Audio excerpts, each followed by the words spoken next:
Calma, filha. Tudo ao seu tempo. Vai lá. Pode ir, Cristina. Tá, pode ir, Cristina. Ok, gente. Então, vamos ver.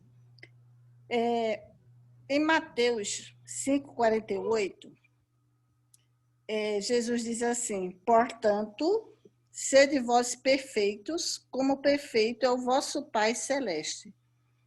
Agora, a gente tem que observar o seguinte, ele começa com portanto. Portanto, ele está dando a ideia de quê? De conclusão. Ele está concluindo um discurso.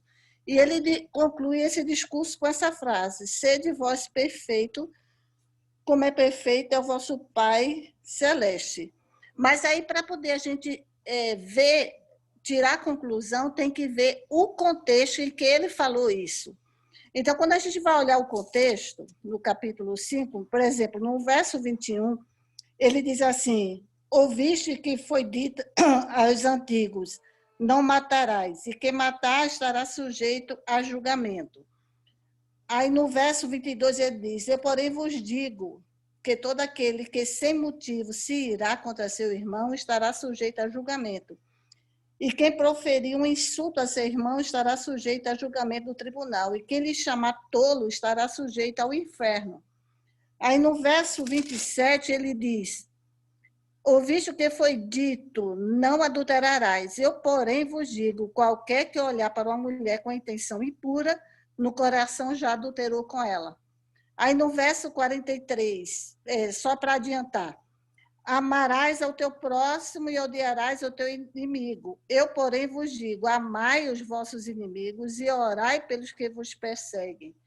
No verso 47, e se saudardes somente a vossos irmãos, o que fazeis demais? Não fazem os gentios também o mesmo? Portanto, sede vós perfeito, como é perfeito o vosso Pai que está nos céus. Então, aqui Jesus estava falando num contexto de amar o próximo, amar a Deus acima de todas as coisas e amar o próximo. O contexto aqui da perfeição bíblica aqui é a perfeição no sentido de amar, não a perfeição absoluta de Deus, que ele é perfeito, que nunca pecou, nunca falhou e nunca errou, mas a nossa perfeição, a perfeição bíblica para o homem, no contexto humano, é a perfeição relativa, e mais está relacionado com amor. E quando a gente vai ver o mesmo texto do discurso de Jesus, ele conclui em Lucas 6, 36, ele conclui o discurso assim, verso 36, deixe-me ver aqui. Sede misericordiosos, como também é misericordioso o vosso Pai. Então, comparando perfeito, como perfeito é o vosso Pai em Mateus. E aqui em Lucas, sede misericordioso, como seu Pai é como Pai misericordioso. Então, o contexto aqui que Jesus está falando é de amor. É amor ao próximo, amor. Se a gente amar as pessoas, não vai desejar mal, não vai adulterar, não vai fazer nada que vai prejudicar o outro. Aí eu analisei também algumas pessoas que Deus achou perfeitos.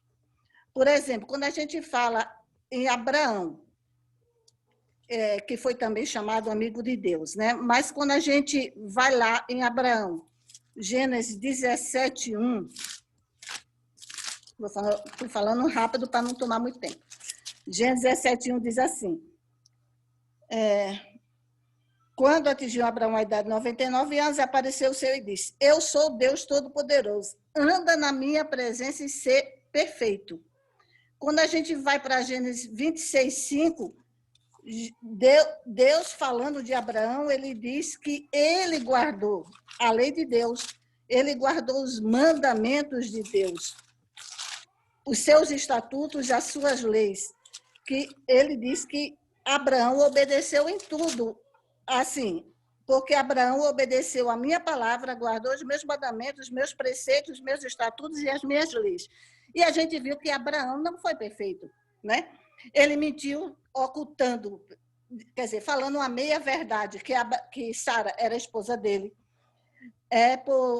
Tanto quando ele fugiu para o Egito, como também em outro contexto também, lá em Siquém, e ele falhou, né? Isso, quer dizer que ele cometeu os erros dele. Quando também ele fala de Davi, eu acho interessante, eu acho maravilhoso quando Deus fala de Davi, né? Ele diz assim, ó, em 1 Reis 11:4. 11:4. Diz assim: sendo já velhos, falando para Salomão, né? Sendo já velhos, suas mulheres lhe perverteram o coração para seguir outros deuses, e seu coração não era de todo fiel para com o Senhor, seu Deus, como fora o de Davi, seu pai, né? Como fora o de Davi. Quando a gente vai no capítulo 15 de 1 Reis, no versos 3-5, diz assim: andou em todos os falando de Abias, né? Andou em todos os pecados que seu pai havia cometido antes dele, e seu coração não foi perfeito para com o Senhor, seu Deus, como o coração de Davi, seu pai. Mas por amor a Davi, o Senhor, seu Deus, lhe deu uma lâmpada em Jerusalém, levantando a seu filho depois dele, dando estabilidade a Jerusalém. Porquanto Davi fez o que era reto perante o Senhor, e não se desviou de tudo quanto lhe ordenara, em todos os dias da sua vida, senão no caso de Urias, o heteu. Então, qual o conceito de perfeição bíblica aqui? Aí eu achei tremendo. Eu vou citar Ellen White, viu, crente, aí? Porque aqui ela vai fundamentar aquilo que eu quero dizer. Hoje vai ter muito. Ela diz o seguinte, ó, Caminho a Cristo, tá? No capítulo 7, ela diz assim: o caráter é revelado não por boas obras, nem por erros ocasionais, mas pela tendência que palavras e atos costumeiros revelam. Então, Deus não nos julga por um pecado ocasional, por uma falha, como ele não julgou Davi só por aquele erro. Ele viu toda a história, a vida de Davi, que ele sempre foi um homem com o coração de Deus. Quando ele falhou, ele se arrependeu, e o Salmo 51 fala do arrependimento de Davi.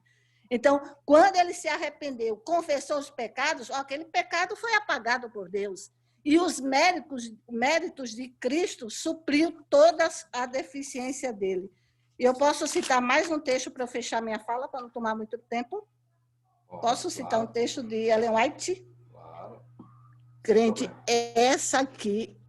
esse texto aqui é tremendo. Ó, Mensagens Escolhidas, volume 1, página 382.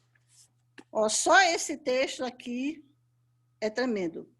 Ó, se está no coração obedecer a Deus, se são feitos esforços neste sentido, Jesus aceita esta disposição e esforço como o melhor serviço do homem e supre a deficiência com seu próprio mérito divino. Ele não aceitará os que alegam ter fé nele e, no entanto, são desleais aos mandamentos de seu Pai. Então, o que Deus quer de nós é nossa disposição de procurar fazer aquilo que agrada a Deus. Só que a gente nunca vai chegar à perfeição bíblica, perfeito. Não, isso aí só Deus. E se eu citar mais um textozinho, se você me permitir. Manda ver. Mensagens Escolhidas, deixa eu ver. Não, Testemunho para a Igreja. Esse último texto que você citou também tem Reavivamento Verdadeiro na página 36. É isso mesmo. Testemunho para a Igreja, volume 2. Gente, esse aqui, eu não sei qual é o melhor. 549, diz assim, ó. Cristo, ele é o perfeito e santo exemplo, dado a nós para imitação. Não podemos nos igualar ao modelo, mas não seremos aprovados por Deus se não o imitarmos e nos assemelharmos a ele, de acordo com a capacidade que o Senhor nos dá. O amor pelas almas, por quem Cristo morreu, conduzirá à negação do eu e à disposição de fazer qualquer sacrifício para sermos obreiros do Mestre na salvação de almas. Veja, Cristo é o nosso modelo, ele é nosso exemplo, mas nós nunca vamos ser igual a ele. Por quê? Porque ele é Deus, gente. Nós somos criaturas, nós somos humanos, nós somos falhos, pecaminosos, defeituosos. Noé era um homem segundo a graça de Deus, mas ele teve as falhas dele, ele chegou um dia lá que se bebedou, mas Deus não pega um ato isolado como muitas vezes a gente fala, né? Fulano fez aquilo, fulano, mas ele não pega um ato isolado, mas ele vê todo o decorrer da história. Então, santificação, perfeição em Cristo é em amor, em procurar obediência e fazer a vontade de Deus. Caindo, escorregando e levantando e prosseguindo. Cai, levanta e prosseguindo. Filhinhos, não pequei, mas se pecares, temos um advogado. É isso aí. É isso aí. Bora lá. Próximo agora aí. É a Elisa, né, Elisa, agora? Manda Sim, ver, sou Elisa. eu. Eu estive estudando mais pro lado da descrição, né, do perfeccionismo, e eu fui procurar o que a psicologia fala. Fala bem assim: o perfeccionismo é basicamente a crença de poder ter a obrigação de alcançar a perfeição. Aí depois fui procurar o que a igreja fala. Fala bem assim, basicamente quase a mesma coisa. Perfeccionismo é a crença na perfeição absoluta e a impecabilidade ou a possibilidade de alcançar a condição de Adão e Eva antes da queda. E também encontrei a descrição de Miller Carson, se não erro o nome dele. É um teólogo batista que ele escreve bem assim: o perfeccionismo é a crença de que se é possível alcançar um patamar no qual o fiel não peque mais. Achei muito interessante esses três, mesmo que sejam basicamente a mesma coisa, mas eles têm uma palavra em comum: a crença, crer em algo. E também procurei no dicionário o que fala, e fala bem assim: tendência a tentar melhorar o que se pratica. Eu achei engraçado porque fala tentar, não que tipo, é possível ser perfeito, é a tentar melhorar em alguma coisa. E eu fui procurar na Bíblia por que esse tentar. Nós não podemos ser perfeitos. Aí em 1 João 1,8 fala bem assim: se dissermos que não temos pecado, estamos nos enganando e a verdade não está em nós. Ou seja, não podemos dizer que um dia podemos ser perfeitos ou que somos perfeitos, porque nossa natureza é pecaminosa. Temos sim que sempre estar tentando alcançar a perfeição como Jesus, mas não que um dia vamos conseguir, só no céu mesmo. Isso foi o que eu concluí no meu estudo. Ok. Boa. Vamos lá, Brunão. Sua vez, meu filho. Bom, a irmã Cristina mencionou sede perfeitos como perfeito é o vosso Pai Celeste, lá de Mateus. Eu nem ia comentar isso, mas aí eu lembrei. No grego, aquela passagem é teleios. E teleios pode ser traduzido como maduro. Então, quando fala sede perfeitos como o vosso Pai Celeste é perfeito, ele está basicamente nos falando amadureça assim como o vosso Pai Celeste é maduro. Ou seja, se você amadurecer, não tem um padrão de maduro que é exato igual para todos. Maduro, cada um é na sua própria esfera. Então já dá para a gente entender a perfeição que a Bíblia pede para a gente. Cada um a sua própria esfera. Cada um vai estar no primeiro grau, o outro vai estar lá no último, mas cada um a sua própria esfera. O importante é estar indo. Então, lembrando que lá quer dizer teleios, maduro. Eu vou falar um pouquinho que a gente sempre fica com esse problema de eu tenho que ser perfeito porque depois que fechar a porta da graça, Jesus não estará mais intercedendo por mim. Então, eu vou ler aqui alguns textinhos de Apocalipse 2, rapidinho. Apocalipse 14, na terceira mensagem angélica. Só dos versos 9 e depois do 12.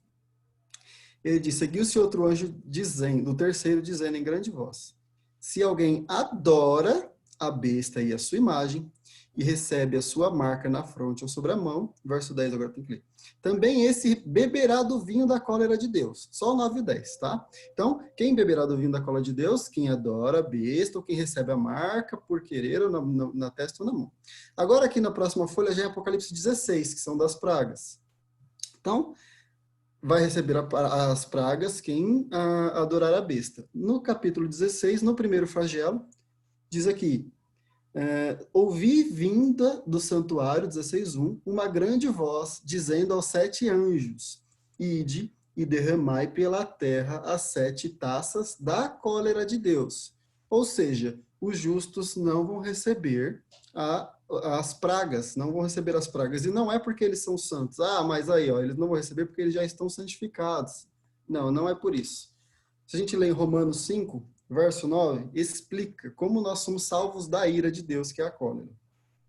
Romanos 5, verso 9 diz assim: logo, muito mais agora, sendo importante, tá? Presente contínuo, ou seja, é todo dia, nós somos justificados todos os dias, sendo justificados pelo seu sangue, seremos por quem? Por ele, salvos da ira. Não há nada em nós, não há nada em nossa perfeição. Deus que nos salvará da ira pela sua justificação, não pela sua santificação ou pela sua perfeição, é pela sua justificação.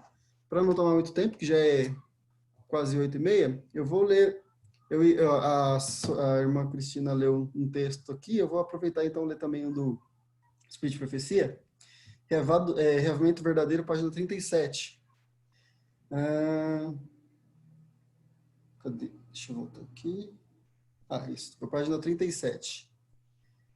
Acho que é o terceiro parágrafo, diz assim: que ninguém apresente a ideia de que o ser humano pouco ou nada tem que fazer na grande obra de vencer. Ou seja, ela diz que nós temos que vencer. Será que ela está falando para a gente ser perfeito? Vamos lá. Pois Deus nada faz para o ser humano sem sua cooperação. Opa, a gente tem que cooperar com Deus. No quê?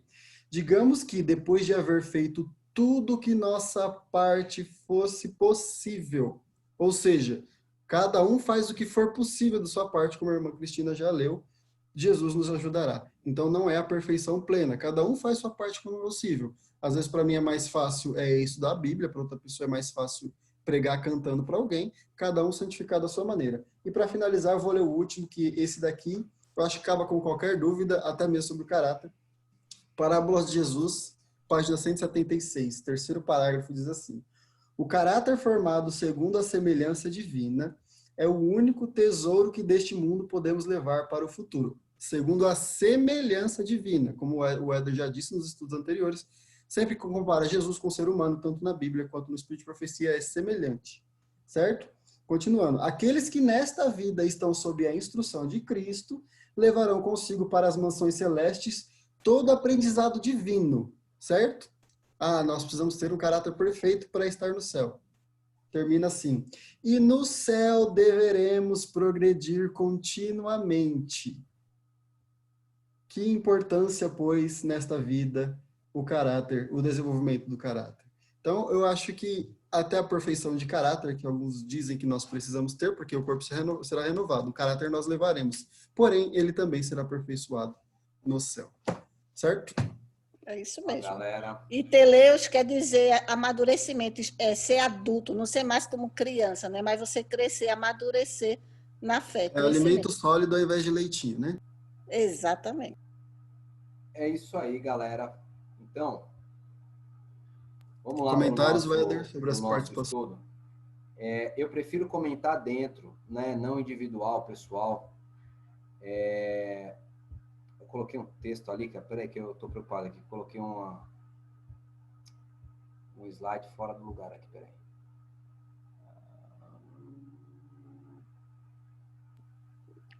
Mas é muito bom a gente entender essa parte, porque teve gente que fica frustrado achando que Exatamente. tem que ser como Jesus e nunca vai conseguir, fica frustrado. Exatamente. Porque não consegue, acha que nunca vai conseguir.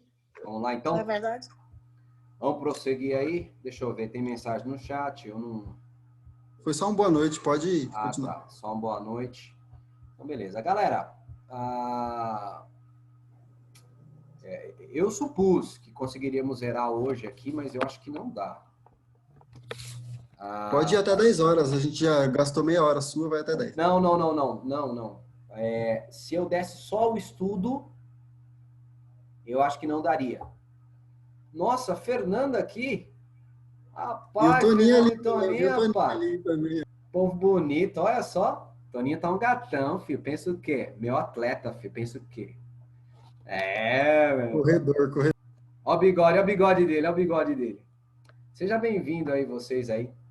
Galera, o assunto é extenso. Eu não sei se eu consigo terminar essa semana. Não vai dar. Provavelmente a gente vai jogar para outra semana aí. Para terminar lá. Eu gostaria de terminar aqui, né? Porque ficar só no assunto, né? Mas vamos lá prosseguir aí. Que Deus nos abençoe aí nesse estudo aí.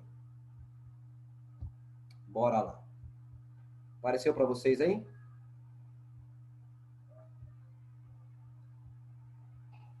Ainda Ainda não. não. Cara, esse computador tá ligado desde as 7 da manhã, meu irmão. Tá fervendo aqui.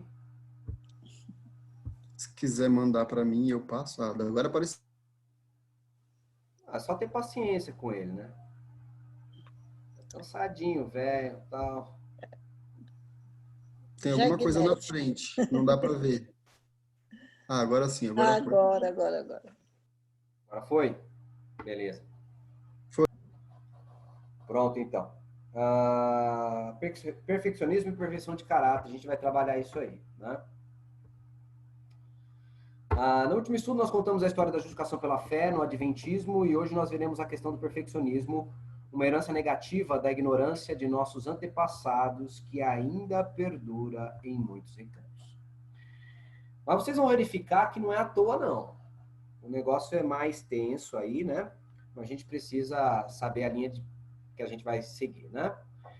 Importante ter os conceitos de justiça imputada e justiça comunicada, né? Nós vimos que justiça imputada é a justiça de Cristo que é considerada como se fosse nossa, como se nós mesmos nós tivéssemos a feito. É mais ou menos assim, é como se Cristo, quem viveu a vida de Cristo foi eu. Tudo que Cristo fez é considerado como se fosse meu. E isso é imputado a todo crente que crê em Cristo. Aí tudo que Cristo fez é considerado como se você tivesse feito. Justiça comunicada é o poder que Deus dá dentro da gente para a gente poder obedecer. O Espírito Santo vai nos guiando aí agora, nos motivando a obedecer. É importante separar essas duas. A imputada é para minha justificação, é o que me salva, é a obediência de Cristo. A comunicada não me salva, mas é uma consequência de Deus estar salvo com Cristo Jesus. Essa distinção é importante para a gente compreender a função de cada elemento no processo aí, né? De um modo que a gente tenha a harmonia aí da fé e das obras, sabendo o lugar de cada uma delas nesse processo aí. Semana passada nós estudamos aí a história do movimento adventista, vai ter um resumo agora, né? Um período perfeccionista, né? Norval Pease, ele diz aí que de 1844 a 1888 quase não tinha nada sobre justificação pela fé. Ele menciona aí alguns textos aí que falavam de justificação pela fé por parte de James White. E a gente sabe que outro camarada que historiou, né, esse aspecto aí foi Geoffrey Paxton, e aí ele fala que só Ellen White e Tiago White é quem falava sobre o assunto. Depois nós vimos a mensagem da justificação pela fé chegando na igreja por Wagner e Jones, e esses dois pastores eram jovens, pregaram a justificação pela fé, apoiados por Ellen White. Mas houve uma oposição de George Butler e Uriah Smith, que não receberam a mensagem por algumas razões. Primeiro que eles tinham conflitos por eles serem jovens, e os meninos eram jovens e eles eram já velhões.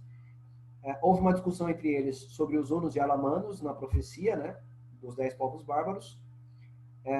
Também eles discutiram sobre a lei em Gálatas e, por fim, a justificação pela fé ou justificação pela fé e obras. E aí, então, a mensagem não foi aceita e continuou-se num silêncio por tempo na igreja, né? Até que apareceram líderes como Daniels, Williams, Short e Pease, que falaram que a igreja rejeitou a mensagem de 1888. Né? Eles falaram em épocas diferentes, assim. E isso, né, deu uma sacudida na igreja e tudo mais. Só que ninguém conseguia contrapor. Os camaradas só começavam a contrapor 20, 25 anos depois que esses camaradas tinham escrito isso. A evidência de que a igreja não tinha aceitado, abraçado a mensagem, era os textos perfeccionistas dos pastores. E aí eu mostrei para vocês Roswell, Spalding, né, Arthur Spalding, Wilcox, Branson, Andreessen. Esses camaradas não quer dizer que são servos de Satanás, ok? Todos servos de Deus. Esse Wilcox, por exemplo, foi um camarada que Ellen White colocou como um dos camaradas do patrimônio dela, do patrimônio White dos livros, né? Depois, com esses textos perfeccionistas que continuaram, né, na igreja, a igreja recebe um questionamento de peso, né? De fora, Donald Grey Barnhouse e Walter Martin, que eram doutorzaços aí de fora, eles vêm perguntar para a igreja qual era a posição da igreja real sobre a divindade de Cristo, a natureza humana de Cristo, se era pecaminosa ou não, e a expiação, se ela foi completa na cruz. E eles vieram fazer esse questionamento porque tinha dois tipos de textos nos artigos da igreja. E aí? O que a igreja pensava, né? E aí, então, a reunião com a Conferência Geral e esses camaradas acabou resultando no livro The Questions on Doctrine, que é questões sobre doutrina, né? E a igreja está respondendo aos questionamentos que eles fizeram. Então, a resposta foi: Cristo é Deus, e no sentido mais alto. Tá? 2, a segunda resposta, né, sobre a natureza humana de Cristo. Cristo, ele tinha fraquezas de Adão após a queda, como fome, sede, cansaço e dor. E a morte também, né? Mas ele era moralmente puro como Adão antes da queda. Ou seja, ele não tinha inclinação pecaminosa como nós temos, né? Inveja, orgulho, egoísmo, sensualidade e tudo mais, né? E a igreja também falou que a expiação foi completa na cruz, mas Cristo prossegue no céu apresentando essa expiação completa para que a salvação seja completada, né? O processo da salvação ainda não está completo. Então, Cristo utiliza o preço pago na cruz para justificar o ser humano no tribunal celestial, né? Bem, Andreessen, ele não gostou dessa ideia e escreveu Letter to the Churches, que é Carta às Igrejas, que ele diz que a igreja apostatou e tal, porque a igreja apresentou agora um lado coerente, né, com a mensagem da justificação pela fé, né? A igreja, então, que tinha bastante influência desses camaradas, os pastores, inclusive de Andreessen, continuava com um teor bem perfeccionista, né? E aí, nesse período, é que aparece esse cidadão, Robert Brisman. Ele traz uma perfeição, mas ele diz o seguinte, que o perfeccionismo não era agora e já, como dizia o pensamento de Andreessen e todos os outros, né? Os camaradas, eles entendiam as coisas da seguinte forma, ó como é que eles pensavam. Que Cristo, ele perdoa os nossos pecados passados. E aí eu fui justificado. Ele perdoou meus pecados passados. De agora em diante, o que valia era a santificação, era comigo. Então, eles entendiam a justificação para o passado. E, de fato, a justificação perdoa os pecados passados. Mas você continua dependendo dela por toda a vida, toda a existência, né? Mas eles não entendiam assim. Eles entendiam que era só para os pecados passados e de agora em diante era a santificação que valia. Então, eles acreditavam numa salvação que era pela graça por meio da fé. Agora ele foi perdoado e agora tem a santificação. Inclusive, eu mostrei textos que eles falando que a santificação era maior do que a justificação. Porque enquanto a justificação me otorgava o perdão dos meus pecados passados, agora o poder de Cristo me faria perfeito e tal. Então, os camaradas seguiam com esse pensamento aí. E esse Bridgman deu uma suavizada, porque ele pegou essa justificação, essa perfeição, e ele diz que essa perfeição aconteceria só lá no período do fechamento da porta da graça. Porque Cristo batizaria os servos de Deus com o Espírito Santo, e tem um texto de Ellen White que fala até a aperfeiçoadora chuva do Espírito Santo. Então, ele receberia essa chuva aperfeiçoadora e agora os camaradas estavam perfeitos para passar o tempo de angústia sem intercessor no santuário. E o que mais mexia com eles era exatamente esse pensamento, sem intercessor no santuário. Embora ainda fosse um perfeccionismo, era muito mais suave e muito mais perto da verdade também. No entanto, ainda estava em erro. Só que isso foi abraçado tremendamente pela igreja porque era uma forma de suavizar aquele peso perfeccionista. Então, os camaradas tiveram, sim, um avanço tremendo, mas a igreja ficou com medo de Brisman. E não somente. Brisman e seu irmão, como é que é o nome do irmão dele? Robert Brisman e... esqueci. Robert Brisman, ele fazia as mensagens. E o irmão dele vinha com os textos do Espírito de Profecia, rebatendo as perguntas, respondendo as perguntas. E o cara era fenomenal. Então, esses camaradas ganharam um público muito grande. E a igreja, preocupada, levantou oposição a eles, né? E a oposição de peso que fora levantada foi esses 3 camaradas. Hans Calahondel, Desmond Ford e Edward Heppenstall. O mais forte desses camaradas aí era o Heppenstall, tá? É difícil você encontrar fotos de Heppenstall porque ele morreu novinho, né? Era um teólogo fenomenal, viu? Respeitado fora da igreja e bem novinho. Acho que morreu com uns 40 anos no acidente de carro. Esse camarada aqui deu trabalho com a questão do santuário. Quando a gente entrar no santuário, eu vou falar um pouco dele. E o Hans Lahondel morreu há pouco tempo, né? Eu conheci esse camarada, tive o privilégio de apertar a mão dele e falar alguma coisa com aquele inglesinho, né? Pobre. Perfeição de caráter versus perfeccionismo começa agora, então. Vamos lá. Queridos, a problemática, como muitas das problemáticas que ocorrem no adventismo, nos dissidentes, tem a ver com os testemunhos. Os testemunhos são errados? Não. Errônea é a compreensão deles. Porém, vocês vão perceber que não é uma compreensão errônea solta. Você vai ver que é um problema que é sólido. Eles estão errados? Estão. Porque eles não conheceram a mensagem da justificação pela fé. Então, eles julgam pelos textos que eles pegam lá. E aí, o camarada acaba caindo no problema. Mas vocês vão ver que o problema é sério. Trindade é a mesma coisa.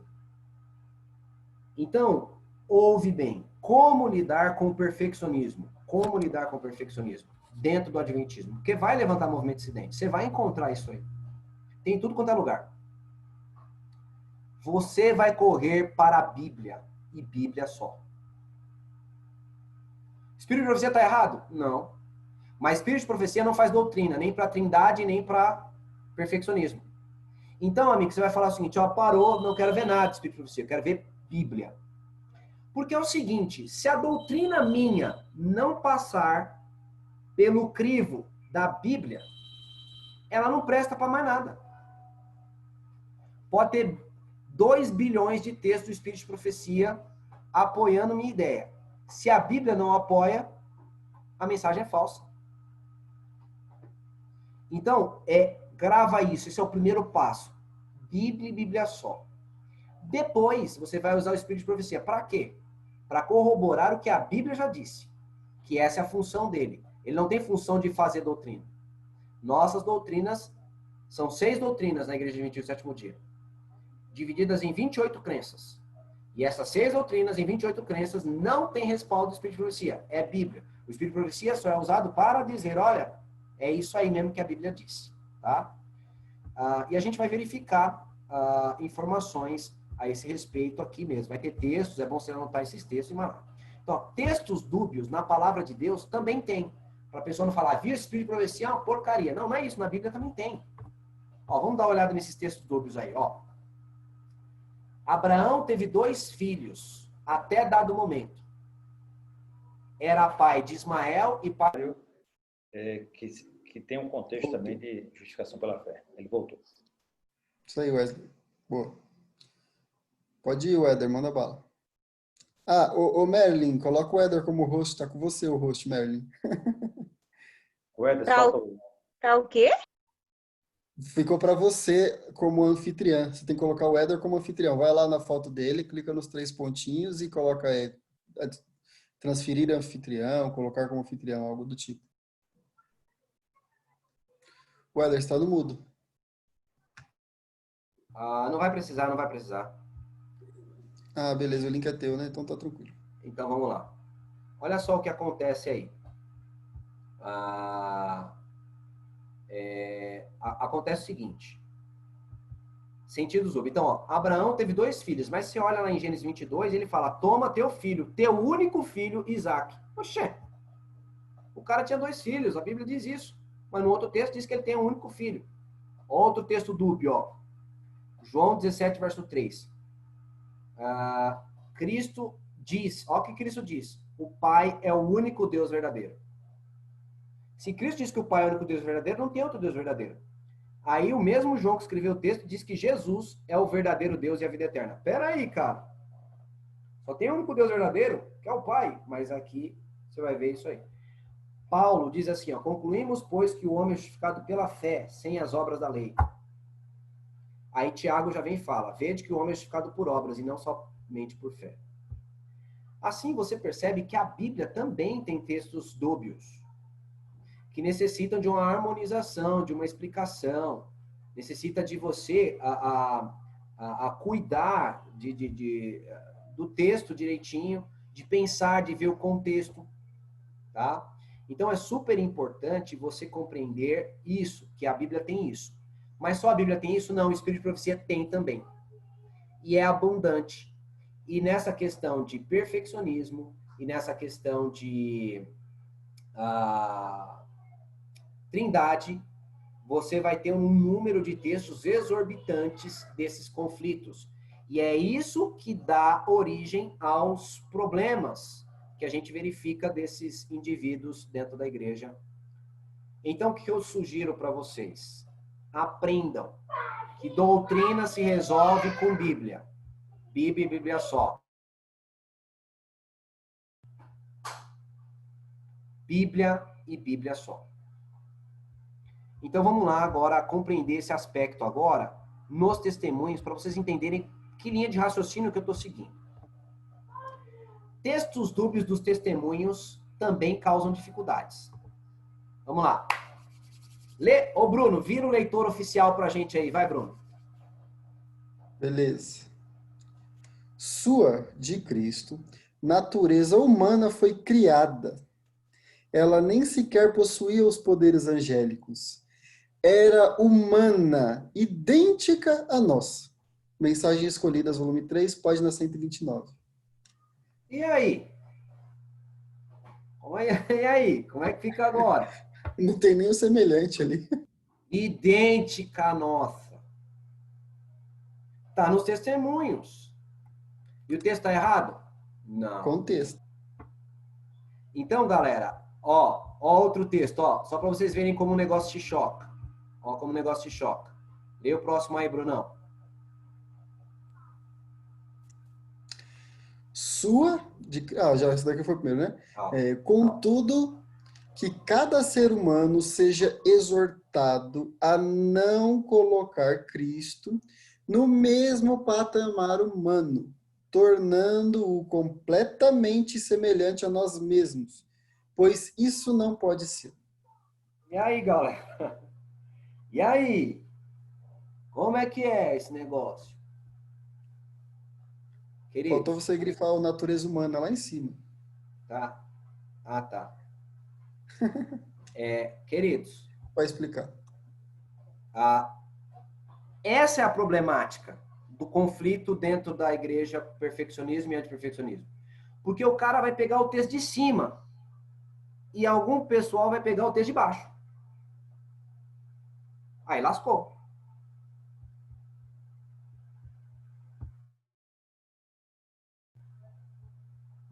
Vamos lá. Próximo. Leia pra gente, Bruno. Ele tomou sobre si mesmo a natureza humana sofredora, decaída, corrompida e degradada pelo pecado.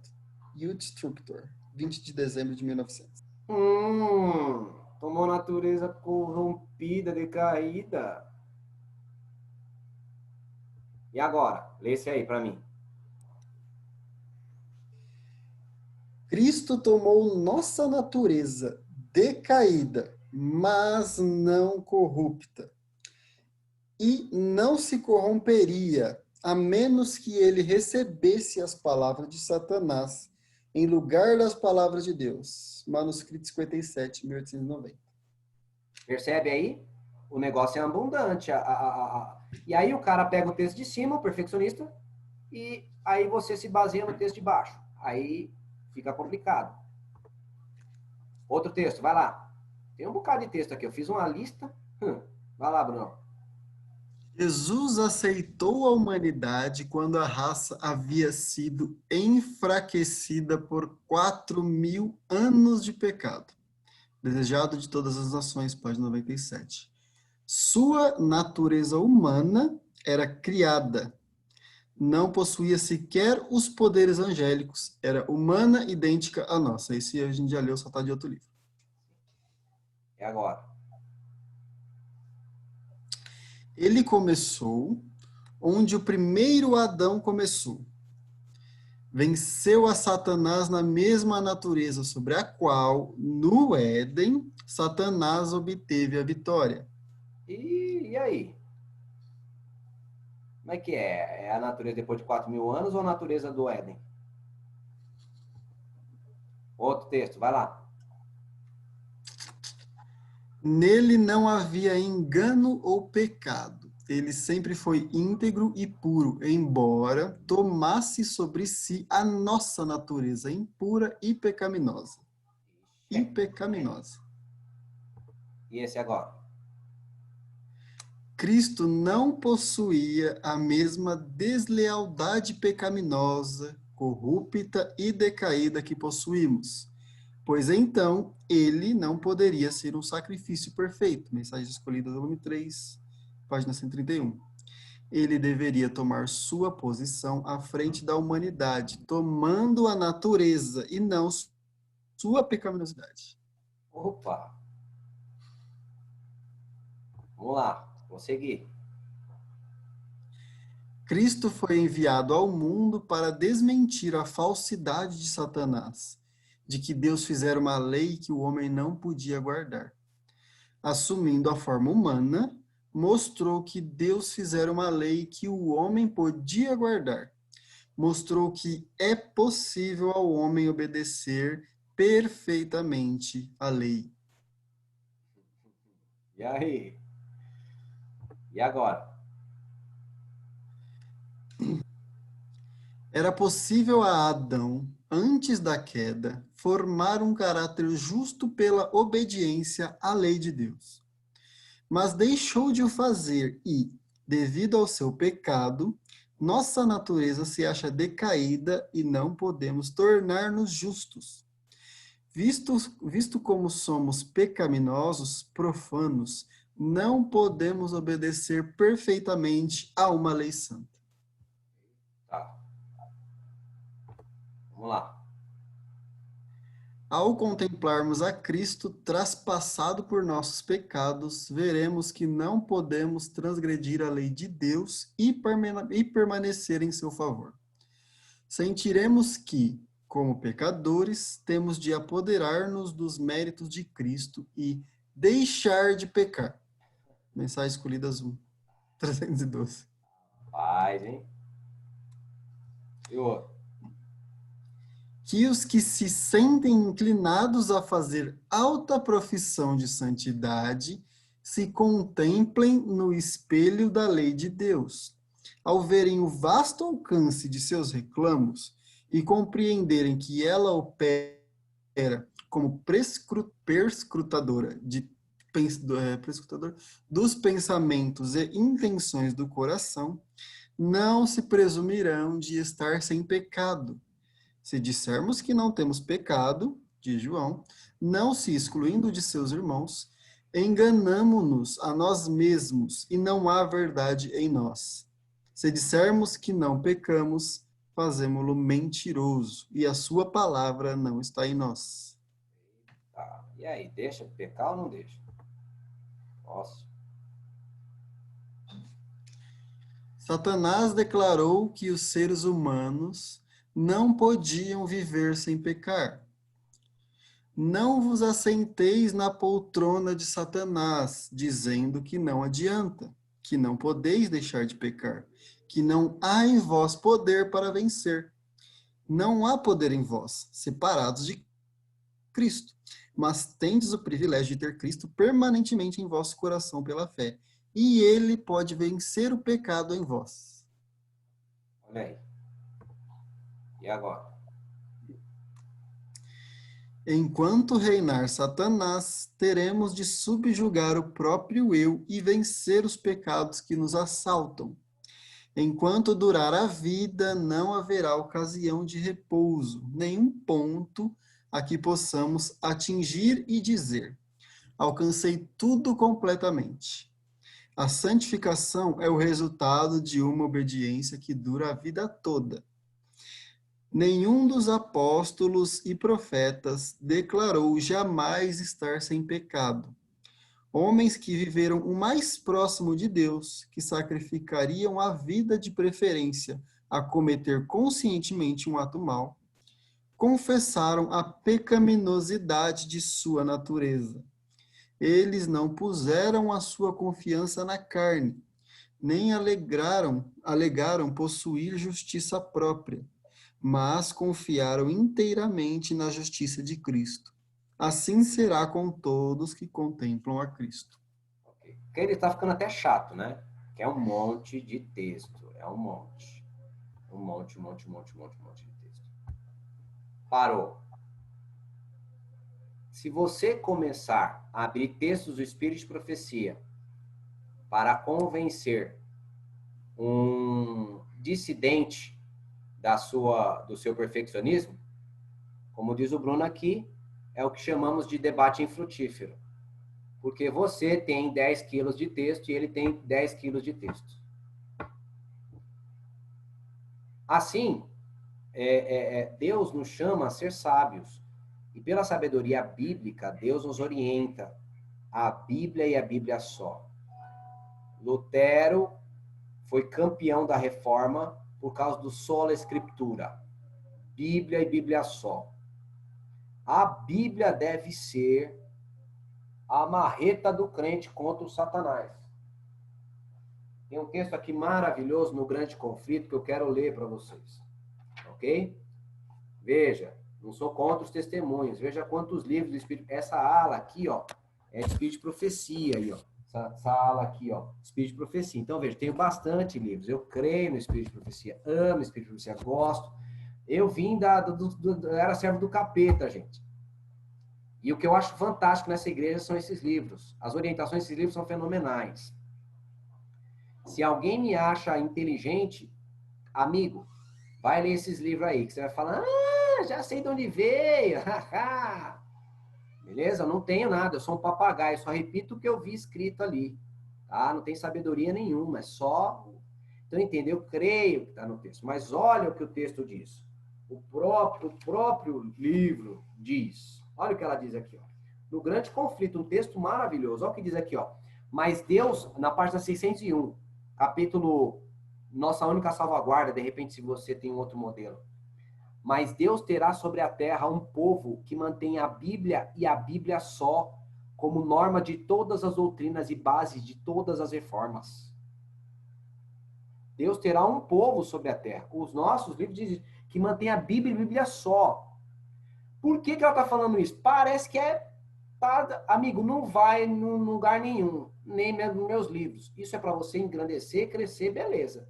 Mas crença doutrinária se forma com a Bíblia e a Bíblia só. Olha o que diz aqui, ó. As opiniões de homens ilustrados, ou seja, teólogo fulano de tal disse isso. Teólogo fulano disse isso. Rapaz, o que eu tenho visto de teólogo adventista falando abobrinha, meu irmão, não está escrito. Se você quer saber, amigão, está até tendo um conflito de teólogos. Então, entenda, ó, as opiniões de homens ilustrados, as desduções da ciência. Richard Dawkins diz isso no seu livro. O otário tá fugindo do William Lane Craig faz 9 anos. E aí você vai babar pelo que o cara falou. Diz mais aqui, ó. Os credos ou decisões dos concílios eclesiásticos, tão numerosos e discordantes como são as igrejas que representam, a voz da maioria, ó, Todo mundo pensa assim. E daí, meu filho? Diz o Eventos Finais que você vai ter que nadar contra o vento e a maré. Ou seja, vai estar sozinho, filho. Diz mais aqui, ó. Nenhuma dessas coisas, nem todas elas em conjunto, deveriam considerar-se como prova em favor ou contra qualquer ponto de fé religiosa. Antes de aceitar qualquer doutrina ou qualquer preceito, devemos pedir em seu apoio, claro, assim diz o Senhor. Qual Em a página, por favor? 601. Antes de aceitar qualquer doutrina ou qualquer preceito, devemos pedir em seu apoio, claro, assim diz o Senhor. Vai gravando, e quando a gente for entrar em Trindade, vai usar esse mesmo princípio. Porque senão a discussão, a conversa, o debate, o diálogo não tem fim. Por causa desses textos que fora dos seus contextos aparecem muito dúbios. E mesmo o texto dentro do seu contexto, alguns desses textos aí, é difícil de você explicar, porque ela está usando a terminologia que na cabeça dela não tinha problema, mas que hoje é problemático demais. Ela está fazendo referência, por exemplo, a um autor. Eu vou mostrar isso aqui para vocês. Vamos lá para cima aqui. Vamos prosseguir. Por isso, galera, que a gente tem que pegar Bíblia e Bíblia só. Agora, esses textos divididos são lidos na igreja por 3 classes de pessoas: liberais, perfeccionistas e coerentes. Os liberais vai pegar os textos de um lado e vai se afastar do outro. Olha o que ele vai fazer. Ele vai se afastar dos textos que falam de perfeição, vai se afastar dos textos que falam sobre vitória, sobre o pecado, vai se afastar dos textos que falam de santidade. Para eles, tudo isso tem a ver com desequilíbrio e fanatismo. Então, quando alguém ler algum texto que nós devemos ser perfeitos, o cara vai correr do texto. Quando alguém lê um texto, alguma orientação, que devemos vencer o pecado, o cara vai dizer que não é possível. E assim vai prosseguir nesse discurso. Esse é o discurso do liberal. Agora, o liberal pegou uma parte. E aí, há um outro lado, né, um outro extremo, que é o perfeccionista. O que o perfeccionista vai fazer? Ele vai se apegar aos textos que depreciam a natureza humana de Cristo para ele justificar que eles estão no mesmo patamar, ele e Cristo. E se Cristo venceu estando no mesmo patamar que eu posso vencer como ele venceu. Essa é a ideia. Nós já discutimos sobre isso aí em outras aulas. Eles anulam os textos que falam que essa igualdade é impossível. Tem textos falando que igualdade com Cristo é impossível, mas eles anulam. Fingem que esses textos não existem. Eles arvoram, eles levantam isoladamente os textos de perfeição e de vitória sobre o pecado. E acusa a igreja de apostasia por ter dado livre curso à justificação pela fé, segundo foi ensinada por Lutero. Além deles primarem pela mensagem da justificação pela fé nos livros de Wagner e Jones. Eles seguiam por Wagner e Jones. E também não é sem razão. Porque, entenda, se Ellen White apoiou esses camaradas lá na Conferência Geral, o que eles ensinam deve ser bom, puro e maravilhoso. Tá? Será? Queridos, Ellen White, ela não apoiou jamais os livros de Wagner e Jones. Nunca, nunca, nunca ela apoiou os livros. O que ela apoiou foram as mensagens deles pregadas na Conferência Geral de Minneapolis. E aí você vai falar, opa, então vamos ver o que eles pregaram lá. Pois é, galera, não transcreveram os discursos. Não tem nada registrado dizendo o que eles pregaram lá. Você vai ver comentários de Ellen White, você vai ver comentários de outros camaradas da época, então você sabe mais ou menos. Você sabe que foi discutida a lei em Gálatas, que o problema com os hunos e alamanos, você sabe que o problema é a justificação pela fé, você sabe que a justiça de Cristo, né, a divindade de Cristo foi uma problemática também, que Wagner, ele exaltava Cristo como Deus. Então, você vai verificar que houve essas problemáticas lá, mas você não vai conseguir precisão do que eles ensinaram lá. Ellen White apoiou o que eles ensinaram lá, mas não temos como a gente saber o que ele ensinaram. E aí o camarada vai falar, bem, o que eles pregaram é a mesma coisa que eles escreveram. Deveria ser. O problema é que nos livros que eles escreveram textos também panteístas. E aí? Será que Ellen White está aprovando o panteísmo agora? Obviamente que não, galera. a mensagem deles não era completa. A mensagem deles era um avanço para a época, por isso que ela animava eles. E qual era o avanço? Primeiro, a igreja naquele período não tinha uma ideia de Cristo como Deus, não. Não tinha. E o Wagner foi o cara que exaltou a Cristo como Deus, meu irmão. Então, o que acontece? Eles estavam trazendo avanços para a luz. Mas a própria Ellen White disse que a mensagem da justificação pela fé haveria nova luz de brilhar e tudo mais, e haveria de prosseguir. Então, vamos prosseguir mais aqui. Eles pegam nesses livros do Wagner e Jones, e aí eles bebem de uma fonte que é complicada. Porque Wagner e Jones tinha lá uma salvação semi-pelagiana, né? Acreditava meio que justificação para os pecados passados e no presente agora é nós na fita, né? Nossa santificação. E ainda, os perfeccionistas concluem que as obras fazem parte da salvação, associadas à fé, pois vem justificação apenas como perdão para os pecados passados. Agora, uma terceira classe também usa, que eu chamo de coerentes. Eles abraçam ambas as classes de textos, entendendo que a perfeição de caráter é consequência da justificação pela fé, e não parte da salvação. Então, entenda, há sim uma perfeição a ser atingida. Tá? E o que é a perfeição que deve ser atingida? Cristina, você está aí, minha filha? Estou, é porque eu estou comendo. Beleza, não tem problema. Engole aí esse jabá aí, a rapadura com farinha, e pega o texto que você leu no começo. Você vai utilizar esse texto agora aí, do Caminho a Cristo, na página 57 aí. Olha só o que acontece.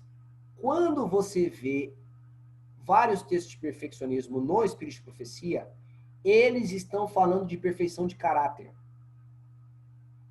E ela diz, tem que alcançar a perfeição de caráter, tem que alcançar a perfeição de caráter, tem que alcançar a perfeição de caráter, tem que...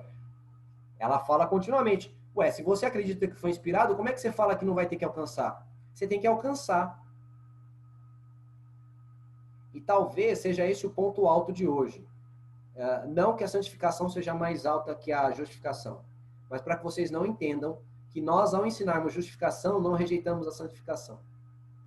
Tá ok? Cristina, tá armada aí, minha filha? Solta essa coxa de frango, meu. Estou. Vai lá. Vou falar aqui. Ah, É Cristina, o seguinte, o caminho a Cristo, página 57. Alguns estão em 56. caráter é revelado... Segura um pouco. Galera, olha só. Ellen White fala sobre perfeição de caráter. E os camaradas entendem que é isenção de pecado. Será que ela está falando de isenção de pecado? Não. Vamos ver o que ela está falando quando ela usa a palavra perfeição, que ela está falando sobre a perfeição de caráter. Menciona, Cristina, por favor. O caráter é revelado não por boas obras, nem por erros ocasionais, mas pela tendência que palavras e atos costumeiros revelam. Ela fala de perfeição de caráter. Agora, o que é perfeição de caráter? Quando você pergunta para um perfeccionista, eu já perguntei umas 200 vezes. Lógico que é uma hipérbole, né? Mas perguntei muito para eles. O que é perfeição de caráter? O que é caráter? Quer dizer, eu pergunto, o que é caráter? Filhos, eles não votam em Jericó, mas eles não conseguem falar. Por quê? Você quer que eu leia o contexto que fala sobre o caráter? Não precisa não. Ok. O que acontece? Muitíssimo grato. Eles falam sobre, eles falam de caráter, perfeição de caráter. Mas, cara, se você não sabe o que é caráter, como é que você vai falar de perfeição de caráter? Então, olha só. Quando eles falam de caráter, eles não sabem o que eles estão falando. Tem que ter o caráter perfeito. Eles imaginam que é a mente perfeita, e não é assim. Pelo texto que ela leu, o caráter não se revela por boa ou más obras ocasionais. Então, entenda, um caráter perfeito pode ter boas ou más obras ocasionais. Quer dizer, um caráter perfeito pode ter más obras ocasionais, ou um caráter imperfeito pode ter boas obras ocasionais. Vou dar um exemplo aqui para você. O Éder, ele é um funcionário de uma empresa.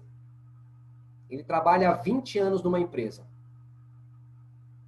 E ele nunca chegou atrasado. Aí teve um dia que o Éder atrasou. Pergunta. O Éder ficou imperfeito de caráter por causa desse atraso? Sim ou não? Não. De maneira alguma. Não. O caráter do Éder é revelado pelos seus hábitos. O meu hábito é não chegar atrasado. Isso não mancha o meu caráter. Tá errado? Tá errado. Mas isso não mancha o meu caráter. E o que Deus está pedindo de você é isso. É você ter hábitos corretos. Se você olhar lá em 1 João, ele vai falar assim, ó. Aquele que vive na prática do pecado é do diabo. Nossa, é isso aí. Olha lá em 1 João. Aquele que vive na prática do pecado é do diabo. Então, deixa eu dizer uma coisa para você aqui. Você tem que alcançar, sim, e Deus deu poder para isso, a perfeição de caráter. E o que é perfeição de caráter? É você não ter hábitos pecaminosos. Deixa eu dizer uma coisa para você. O Éder pode atrasar. O Éder não pode ser atrasado. Tá entendendo? Aham. Tá entendendo? O Éder pode ficar nervoso. O Éder não pode ser nervoso.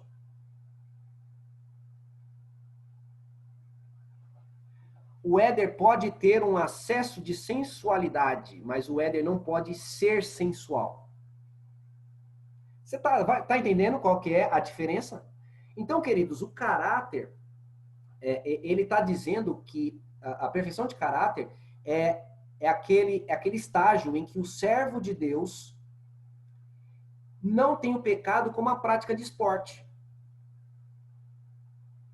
E agora, nesse tempo de juízo, eu e você devemos, na realidade, verificar nossa vida e verificar se temos algum hábito pecaminoso. Eu tenho. E aí a minha preocupação, se a igreja começar a pensar desse jeito, a minha preocupação não vai ser mais com a vida alheia, vai ser com a minha própria. E a igreja vai melhorar. Sabe por quê? Vai ter pessoas mais humildes. Porque quando a gente pensa em nós mesmos, em nosso caráter, a gente começa a verificar nossas falhas. Queridos, há uma perfeição a atingir. Essa perfeição é a perfeição de caráter. E o que é perfeição de caráter? É você não ter hábitos pecaminosos. O pecado não pode reinar em você. Se o pecado é um hábito na sua vida, aí ele está reinando. Você deve ter luta contra ele. Como diz a Bíblia, resistir ao pecado até o sangue. Fala aí, Brunão. O problema dos perfeccionistas é que, por exemplo, se a gente fizer uma explicação tal como você fez aqui, né, eles ficam com aquela história ainda. Você está lendo a entrelinha, não está escrito isso no texto, você fica interpretando. O que o texto está dizendo? É uma briga que é impossível, é impossível. Rapaz, mas eu acho que chegar nesse ponto... assim, ó, o texto está dizendo que a perfeição de caráter pode ter boas obras ou más obras ocasionais. Isso não revela o caráter. Na realidade, uma vez eu indaguei, Éder, um perfeccionista, e na realidade, às vezes, parecia muito sutil e não ficou claro para mim o que é que fazia diferença. Ele não chegou aí ele ficou assim, não, veja só, eu quero mudar minha alimentação e não sei o que lá e tal, e isso aí as pessoas ficam me criticando porque eu estou fazendo isso. Não, isso não tem nada demais, não, mas ele se perde, ou seja, eu não consegui entender exatamente qual é o mote deles ou como é que realmente faz define eles. Eles não conseguiram se definir, pelo menos no grupo que eu abordei. Ó, o que acontece, Wesley? Nós, se você perceber, já é o quarto estudo que a gente está tendo sobre justificação pela fé, ela tem causa e efeito, ela. Eu mostrei lá como o homem caiu no pecado, qual a condição de vida eterna, termos, o que é a justiça, o que é a justificação. Eles não têm noção disso aí. Aí os caras pegam o texto lá, ser perfeito, e o cara acredita nisso. E aí ele vai lá e começa a fazer. Agora, como tem grupos disso, esses caras vão bebendo nessas fontes da internet, e aí os caras vão motivando um ao outro. Se você vê, por exemplo, esses, o MV, entre vários outros aí, esses movimentos, você verifica MV, IAG. E você vê que os camaradas, cara, tá até doente os caras. Mas estão lá, pá. Tem um hino do MV, meu pai do céu. Olha, procura depois na internet. Eu não sei se você vai rir ou você vai chorar. É sério, é sério. Olha. Mas vamos prosseguir. Então, queridos, uma chamada aqui, que a gente está estudando justificação pela fé, falar, esses caras não são a favor. Que, amigão? Obediência. Ó, eu não estou falando para me engrandecer, não. Outra coisa boa. Eu já enfrentei, olha, centenas aí desses movimentos. Centenas não, pelo menos uma centena desses camaradas já enfrentei. Movimento dissidente. Perfeccionista e trindade, né? Mas vamos falar dos movimentos dissidentes perfeccionista. Você sabe quando eu ganhava? Você sabe quando eu mais ganhava? É quando na minha santificação eu estava superior a ele. Simples assim. Aí ele falava, a igreja está em apostasia com a justificação pela fé, do Questions on Doctrine. Eu falei, rapaz? Sério? Sério. Mas e aí? Como é que se revela essa apostasia? As pessoas comem carne. Eu falei, amigão, eu não como. E na época que eu estava lá, nem usava açúcar. Aí falava para os caras, não, e nem açúcar eu estou usando. Aí o cara se tremia inteiro, porque ele estava usando açúcar ainda. E aí? Aí fala, não, também não como queijo. Não, não como queijo. Você come queijo? Como queijo. Como é que você é o perfeccionista, tá pior que eu, que sou o pecador miserável, meu irmão? É eu que estou em apostasia mesmo? Aí eu falava, se quer matar um cara perfeccionista, é que tem vários textos assim, né? A pior prática, cara, que eu já vi de espírito de profecia é o amor. Ó, parece louco, né? Mas a pior, a coisa mais difícil é amor. É isso mesmo. Por exemplo, é você adotar criança. Tem lá, Testemunhos para a Igreja, volume 3. Vai lá ler. Quer dizer, não vai ler. Não vai. É melhor você não ir. Você não vai aguentar. Graças a Deus, por causa disso aí, depois eu e minha esposa lutamos para pegar os primeiros. Depois que foi os primeiros, meu filho, já passou 21 pessoas morando na minha casa. E aí eu pergunto pro cara, peraí, aqui o texto está falando de perfeição, mas ele fala de amor. Amigo, por favor, me ajuda. Aí é o volume 2, capítulo 3. Volume 2, Testemunhos para a Igreja. Vem aqui a minha secretária aqui, bonitona, passar. É que ela estava lá no quarto. E aí acontece o seguinte, aí você chega e fala, amigo, você tem que amar. A religião verdadeira é cuidar dos órfãos, das viúvas e guardar os contaminados do mundo. Que órfão e viúva você trouxe para sua casa? Aí o cara nunca fez nada disso. Então, entenda, perfeição, os caras giram em torno do comer só a soja, velho. Então, não dá, gente, não dá. É um negócio mais amplo, mas nós temos sim que alcançar a perfeição de caráter, correto? O que é o Éder? Ter hábitos perfeitos. Pode ter pecado? Pode. Mas aí tem a intercessão de Cristo e a gente vai confessando para Cristo Jesus, entrega a vida para ele. Vamos prosseguir aqui, senão, quer dizer, já tá, vixe, eu só vou até 9h30, não vai dar, falei para vocês. Vamos lá, ó. O correto é a gente ser coerente. Agora vamos usar o texto dos testemunhos. Por quê? Olha o que os coerentes fazem aqui, ó. Ver-se-á que esses que proclamam mensagens falsas não terão um alto senso de honra e integridade. Ó, os caras são falsos. Enganarão o povo e porão de mistura com o erro os testemunhos da irmã White, servindo-se de seu nome para dar influência à sua obra. Escolhem dos testemunhos certos trechos que acham que podem ser torcidos de modo a apoiar a sua atitude e põem-nos uma moldura de falsidade, para que o seu erro tenha peso e seja aceito pelo povo. Às vezes você não vai conseguir discernir. Então, corre só na Bíblia. Dão falsa interpretação e aplicam mal o que Deus deu à igreja para divertir, aconselhar, reprovar, confortar e animar os que constituirão o povo remanescente de Deus. Os que acolhem os testemunhos como mensagem de Deus são por eles abençoados e auxiliados, mas os que os fragmentam simplesmente para apoiar alguma teoria ou ideia pessoal, para defender um procedimento errado, não serão abençoados. É os coerentes que harmonizam o negócio. Sem tirar. Olha esse outro texto aqui, ó. O Espírito e a palavra concordam. Se um homem julga a si mesmo pela palavra de Deus e acha perfeita harmonia em toda a palavra, deve então crer que tem a verdade, mas se descobre que o espírito pelo qual se conduz não se harmoniza com todo o conteúdo da lei ou do livro de Deus, ande com cuidado para que não suceda ser preso na cilada do diabo.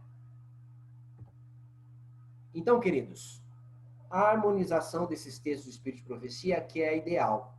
Só que você não vai partir para a harmonização antes de saber o que a Bíblia diz. Primeiro define na Bíblia, para depois você ir para a harmonização dos testemunhos. Vamos prosseguir aí agora com orientações sobre isso. Problema de terminologia. Isso aqui é legal, tá? Ellen White, ela tinha um autor que ela gostava muito de usar nas suas obras, Henry Melville. E quem menciona isso é George Knight. E olha só o que ele fala, como isso vai ajudar, né, também você a compreender. Ó, de acordo com Melville, a queda trouxe duas consequências básicas. E esse era o autor que Ellen White normalmente consultava para poder escrever seus livros. Olha lá. Fraquezas inocentes a queda trouxe e propensões pecaminosas. Para Melville, fraquezas inocentes significam coisas como fome, dor, fraqueza, tristeza e morte. Propensões pecaminosas, Melville se refere à inclinação ou tendência para pecar. Então entenda, quando Ellen White fala que Cristo assumiu nossas fraquezas, coisa do tipo, é isso que ela está se referindo. É essa divisão que Melville fazia. Cristo teve fome. Cristo não era um Adão de 4 metros de altura. Ele era um homem da altura do pessoal da época. Ele não vivia 1000 anos, não viveria 1000 anos. Né? Então, Cristo veio com o organismo deteriorado, defasado, como um homem de 4.000 anos. Aí você vai ter o texto desejado. Cristo assumiu a nossa natureza decaída depois de 4.000 anos de pecado. É isso que ele está falando. Ele veio com o corpo de um homem da época. Igual o corpo de um homem da época. Aí você vai no outro texto. O outro texto que vai falar das propensões lá. Aí vai ter outro texto do Espírito de Profecia que vai dizer: Cristo não tinha propensões ao pecado. Não apresenteis os homens Cristo com tendências ao pecado. Isso não pode ser. Então, essa harmonização você vai fazer, mas tem que olhar essa questão de texto, de terminologia, porque as terminologias podem te confundir, tá ok? O que ela está querendo dizer. Nós verificamos o texto desejado e eu repito aqui, né? Os perfeccionistas pegam o texto desejado e dizem: nós temos que vencer como Cristo venceu. Só que como pode ser modo ou proporção, né? Por exemplo,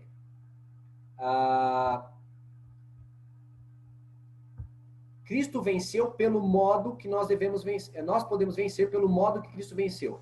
Modo é que eu vou orar, vou estudar a Bíblia, vou jejuar e assim eu vou vencer. Isso é o modo, pelo meio que ele venceu. Então, como Cristo venceu, é isso, é o modo e não a proporção. Eles entendem proporção, vou vencer igual Cristo venceu. Cristo foi perfeito na sua vida, então vou ser perfeito na minha também. Eles entendem isso, eles entendem proporção. Agora vamos verificar porque que não dá proporção. Proporção não desce na garganta. A Bíblia, toda vez que fala da humanidade de Cristo, ela não usa o termo igual, ela usa o termo semelhante. Paulo diz, ele fez-se semelhante aos homens.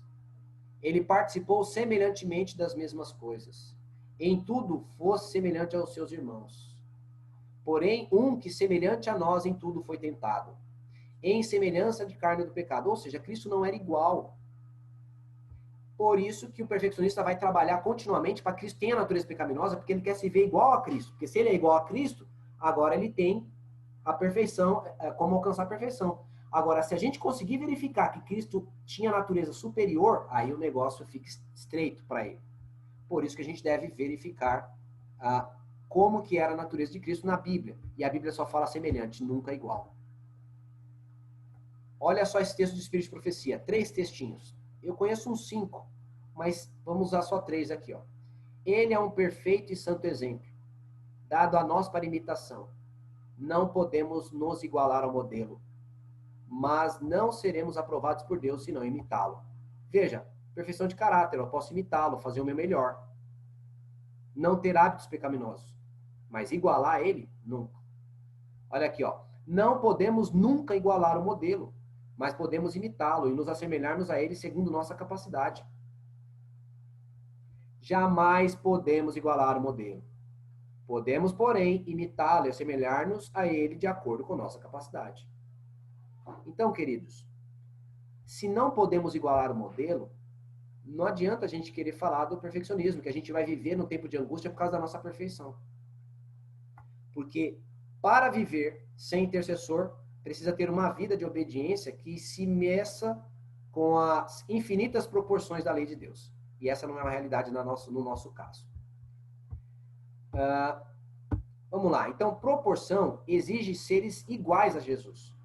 Vencer tão santa, magna e perfeitamente como Cristo venceu. Modo não exige seres iguais a Jesus.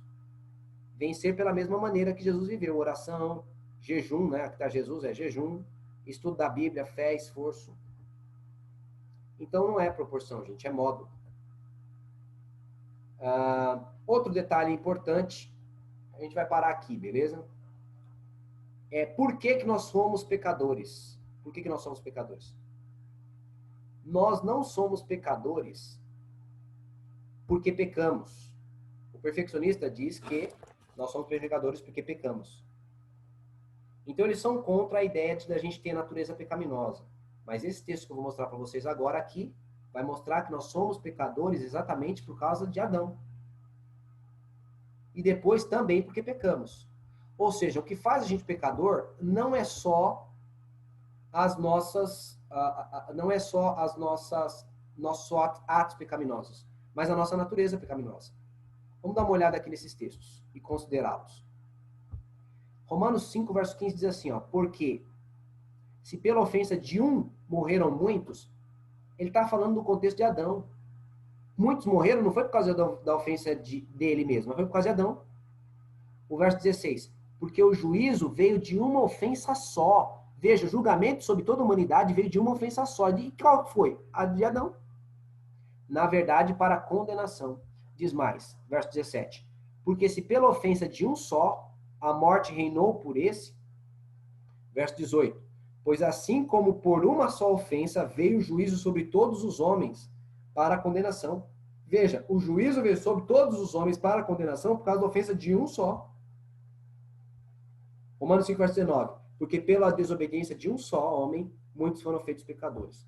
Então nós fomos feitos pecadores por causa da desobediência de Adão, e não por conta da nossa. E essa desobediência chega a nós, me faz pecador por causa da minha natureza. Então, queridos, uma dos entendimentos bíblicos de pecado é a nossa natureza, porque ela é contrária à lei de Deus. Existe um texto que eu quero terminar para vocês entenderem o problema disso, e a gente termina com esse texto. As Mensagens Escolhidas, volume 1. Esse é o volume 1. Página, se eu não me engano, é 362.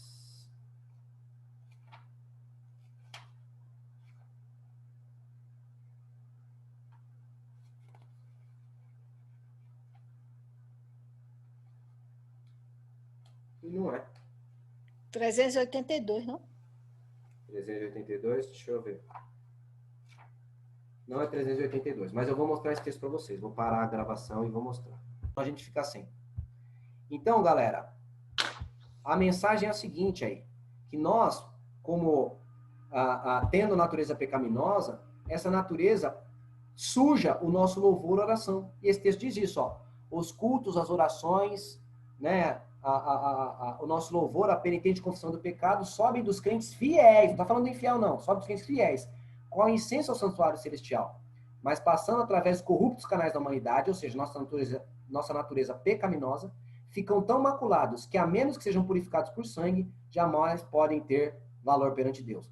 Não sobem em imaculada pureza. E a menos que o intercessor, que está à mão direita de Deus, apresente e purifique tudo por sua justiça, não será aceitável a Deus.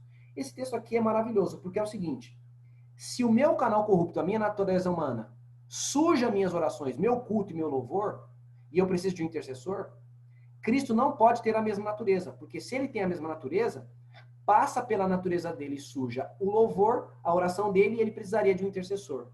Então esse texto evidencia que não temos uma perfeição absoluta. Essa só encontra em Cristo Jesus. E isso não significa que você não deve buscar a perfeição, que é a perfeição de caráter, que é, você pode ter boas ou más obras ocasionais. O que não deve ter é uma vida de pecado, como diz 1 João, que aquele que vive na prática do pecado é do diabo. Amigos, que Deus abençoe vocês. Fecha aí o estudo aí, né? Acho que não parou nem na metade dos slides, cara. Nem na metade.